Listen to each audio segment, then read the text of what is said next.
Olá pessoal, aqui é o professor Danilo de Filosofia. Hoje nós vamos dar início a um novo capítulo lá do livro Poliedro, tá certo?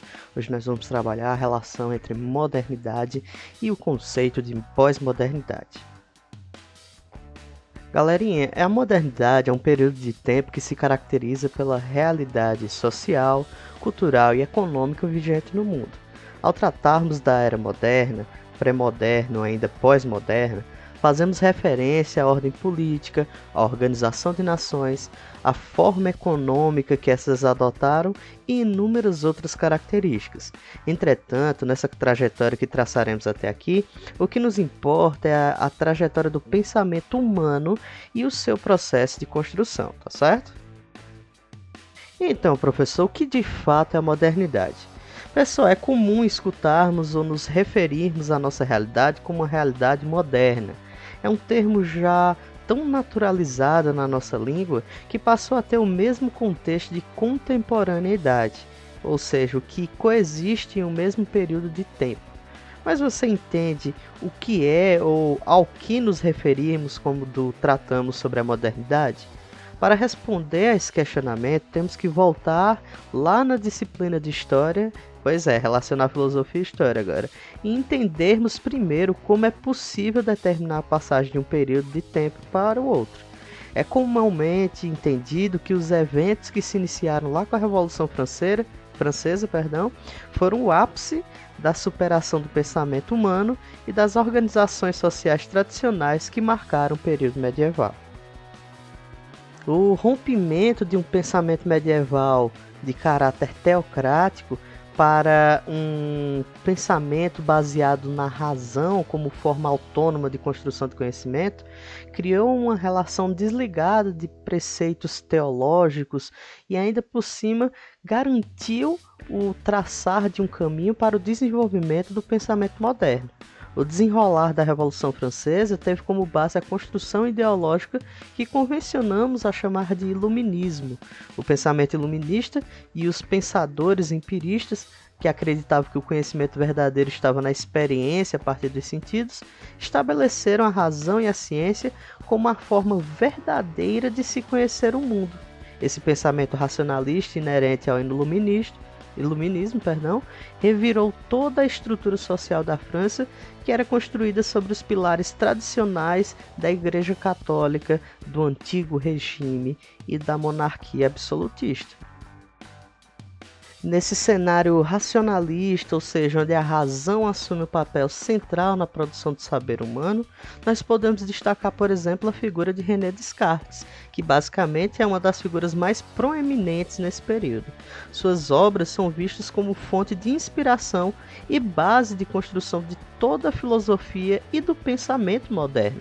Em sua primeira obra, Discurso do Método, Descartes apresenta o que ficou chamado de método cartesiano, que na prática estipulava o caminho que deveria ser tomado para a construção de um saber científico, através da evidência, da análise, da síntese e da enumeração.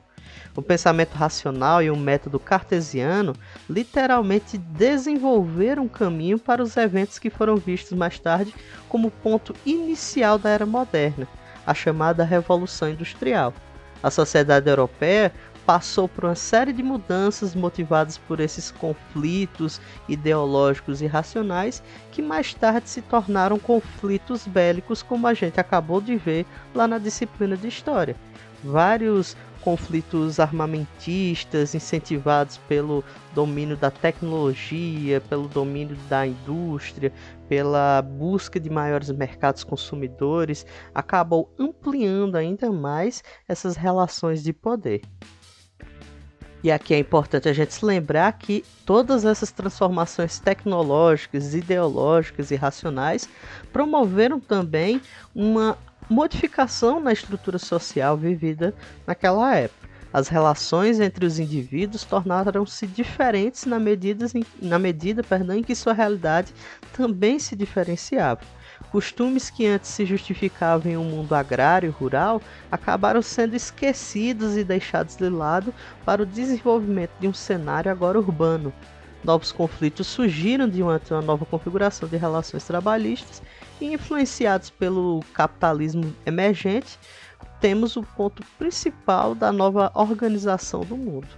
Então, nós podemos dizer, por exemplo, que a modernidade se construiu em meio a conflitos ideológicos da razão, objetiva e instrumental, utilizada como ferramenta de abordagem nas questões de pensamento humano e de sua realidade. Então, a modernidade, galera, basicamente caracteriza a passagem de um pensamento tradicional ligado à ideia teológica e religiosa para um pensamento racional, centrado na técnica, no pensamento científico e no desenvolvimento da humanidade e do seu progresso. Dessa forma, o indivíduo moderno é aquele que se afasta de costumes e crenças baseadas em pilares religiosos e buscam agora questionar a realidade em busca de uma razão instrumental. É importante ainda destacar que foi apenas no século XIX e XX que esse fenômeno tomou as dimensões que vemos hoje. A era moderna, diante dos conflitos cada vez mais globais, foi marcada pela segregação de classes, pela segregação de indivíduos e principalmente de nações. Como exemplo mais claro disso, temos as chamadas fronteiras de países que delimitam de forma precisa a extensão de um território e ainda servem como barreira invisível para os estrangeiros ou aqueles que não fazem parte dessa ordem. De maneira particular, essa separação fortaleceu-se de forma colossal durante o século XX e as guerras de escala global que se seguiram, como a Primeira e a Segunda Guerra Mundial, são exemplos claros disso. Já o conceito de pós-modernidade, galera, é um conceito que vem se desenvolvendo ao longo dos últimos anos, tanto nas esferas da arte, da literatura, da teoria social, da psicologia, do entendimento e da noção de realidade, reunindo conceitos que se agregam e fazem parte do conceito de pós-modernidade, como, por exemplo, o pós-fordismo, pós-industrialismo, pós-marxismo, pós-urbano, pós-capitalismo e assim por diante. A pós-modernidade, de fato, coloca-se também em relação com o feminismo, a ecologia, a religião, o espaço, o marketing e a administração. Esse conceito tem como grandes características, por exemplo, a propensão a se deixar dominar pela imaginação das mídias eletrônicas, a colonização do universo individual pelos mercados, celebração do consumo como expressão pessoal, uma enorme pluralidade cultural, polarização social devido aos distanciamentos, falência dos conceitos ideológicos como o de liberdade, igualdade e fraternidade que nós vimos lá na Revolução Francesa. A pós-modernidade recobre todos esses fenômenos, conduzindo eles em um único e um mesmo movimento. A lógica cultural que valoriza o relativismo e a indiferença a um conjunto de processos intelectuais flutuantes e indeterminados, a uma reconfiguração da sociedade, que significaria uma descontinuidade da condição moderna, mudanças nos sistemas produtivos, crise das relações de trabalho, crise do individualismo e uma crescente cultura narcisista entre as massas. Pessoal, muito bonita as suas palavras, mas o que isso significa de fato? Bem, pessoal, a pós-modernidade ela tem um predomínio no instantâneo, na perda de fronteiras, gerando a ideia de que todo mundo está cada vez mais próximo através do avanço da tecnologia.